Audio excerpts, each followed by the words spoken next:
Hello friends, welcome back to my channel. ఈ video end వరకు చూసి సబ్స్క్రైబ్ చేసుకోండి.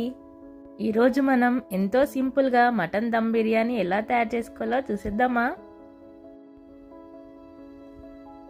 ఒక బౌల్లో 1/2 kg మటన్ తీసుకోండి. ఇప్పుడు అందులో ఇలాచి, లవంగాలు, మిరియాలు, పట్టా వేసుకోవాలి. పుదీనా, కొత్తిమీర కట్ చేసుకునేది వేసుకోండి. ఒక 2 table spoon salt, 2 table spoon కారం వేసుకోవాలి. అలాగే ధనియాల పొడి కూడా 2 టేబుల్ స్పూన్స్ వేసుకోవాలి. 1/2 టేబుల్ స్పూన్ పసుపు, 2 టేబుల్ స్పూన్ మసాలా పౌడర్ వేసుకోండి. అలాగే 2 టేబుల్ స్పూన్ అల్లం, ఒక 1 లెమన్ స్క్వీజ్ చేసుకొని వేసుకోండి. ఈ మసాలాలన్నీ ముక్కకు బాగా పట్టేలాగా మిక్స్ చేసుకోవాలి. ఇప్పుడు ఒక 4 మిర్చీలు వేసుకొని మళ్ళీ మిక్స్ చేసుకోండి.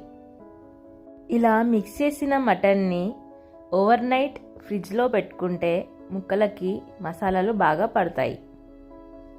మీకు అంతగా టైం లేకపోతే ఒక 2 hours అన్నా మ్యారినేట్ చేసుకోండి. ఇందులో జాజికాయ వేసుకోవాలి. వేసుకొని మిక్స్ చేసుకోండి.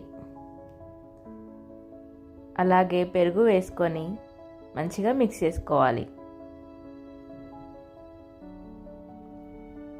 అందులో ఒక పావు ఆయిల్ వేసుకొని మిక్స్ చేసుకొని మ్యారినేట్ చేసుకొని ఫ్రిడ్జ్లో పెట్టుకోవాలి. 1/2 kg మటన్కి 1/2 kg రైస్ తీసుకోవాలి. ఇప్పుడు మనం అందులోకి మసాలాలన్నీ తీసి పెట్టుకున్నాము. ఇప్పుడు మనం రైస్ని వాష్ చేసుకొని 1 hour నానబెట్టుకోవాలి. 2 ఆనియన్స్ తీసుకొని స్లైసర్తో ఇలా సన్నగా ఆనియన్స్ని కట్ చేసుకోండి. ఇలా కట్ చేసుకున్న ఆనియన్స్ని ఒక బిర్యానీ హండీ పెట్టుకొని అందులో ఆయిల్ పోసుకోవాలి. ఇలా ఆనియన్స్ని డీప్ ఫ్రై చేసుకోవాలి. ఇలా గోల్డెన్ బ్రౌన్ కలర్ వచ్చిన ఆనియన్స్లో నుంచి గార్నిషింగ్ కోసం కొన్ని ఆనియన్స్ని పక్కన పెట్టుకోవాలి. ఇప్పుడు ఒక 2 మిర్చి కట్ చేసుకొని వేసుకోవాలి. ఇందులో మ్యారినేట్ చేసుకున్న మటన్ని వేసుకొని మంచిగా మిక్స్ చేసుకోవాలి. మిక్స్ చేసుకొని ఒక 10 minutes మీడియం హీట్లో ఉడికించుకోండి.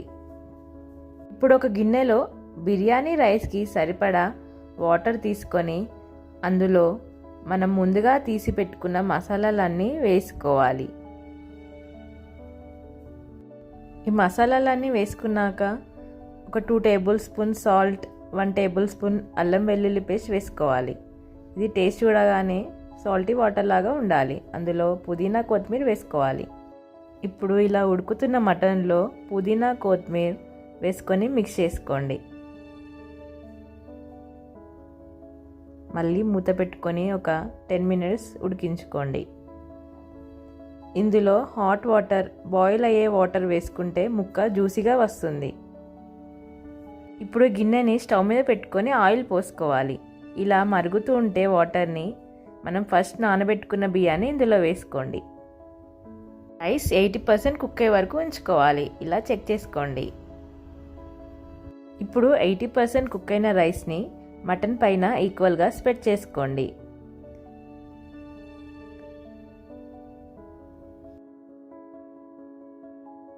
ఇప్పుడు ఒక లేయర్ రైస్ వేసుకున్నాక దానిపైన పుదీనా, కొత్తిమీర, మసాలా వేసుకోండి. అలాగే ఒక టేబుల్ స్పూన్ గీ కూడా వేసుకోవాలి. ఇప్పుడు మళ్ళీ రైస్ తీసుకొని స్ప్రెడ్ చేసుకోండి ఈక్వల్గా. దానిపైన మళ్ళీ పుదీనా, కొత్తిమీర, మసాలా వేసుకొని 2 టేబుల్ స్పూన్ గీ వేసుకోండి.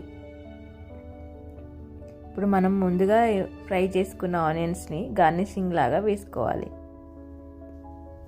మీరు బిర్యానీ ఎలా చేసుకుంటారో కామెంట్ బాక్స్లో కామెంట్ చేయండి. ఇప్పుడు అల్యూమినియం ఫాయిల్తో కవర్ చేసుకొని దానిపైన లిడ్ పెట్టుకోవాలి. తర్వాత ఒక 10 minutes మీడియం హీట్లో కుక్ చేసుకోవాలి. కుక్ చేసుకున్నాక ఒక 1/2 hour రెస్ట్ ఇచ్చాక లిడ్ తీసుకోండి. అప్పుడు ఇలా పుల్లలు పుల్లలుగా రైస్ వస్తుంది. ముక్కలు జ్యూసీగా ఉంటాయి. చూడండి ఎంత బాగా వచ్చిందో బిర్యానీ. ముక్క కూడా బాగా ఉడికింది జ్యూసీగా. చూడండి, ఇలా ఎంతో రుచికరమైన దమ్ బిర్యానీ రెడీ అయిపోయింది. ఆనియన్ అండ్ లెమన్తోని గార్నిషింగ్ చేసుకోవచ్చు. రైతా అండ్ మిర్చిక్క సాలన్ కాంబినేషన్తో కూడా బిర్యానీ చాలా బాగుంటుంది. అంతే అండి, బిర్యానీ రెడీ అయిపోయింది సింపుల్గా. మీరు ఇలానే చేసుకుంటారా? కామెంట్ బాక్స్లో కామెంట్ చేయండి. చూడండి ముక్క ఎంత మెత్తగా వచ్చిందో, బాగా ఉడికింది. మీకు ఈ వీడియో నచ్చినట్లయితే లైక్ చేసి షేర్ చేసి సబ్స్క్రైబ్ చేసుకోండి. Thank you for watching.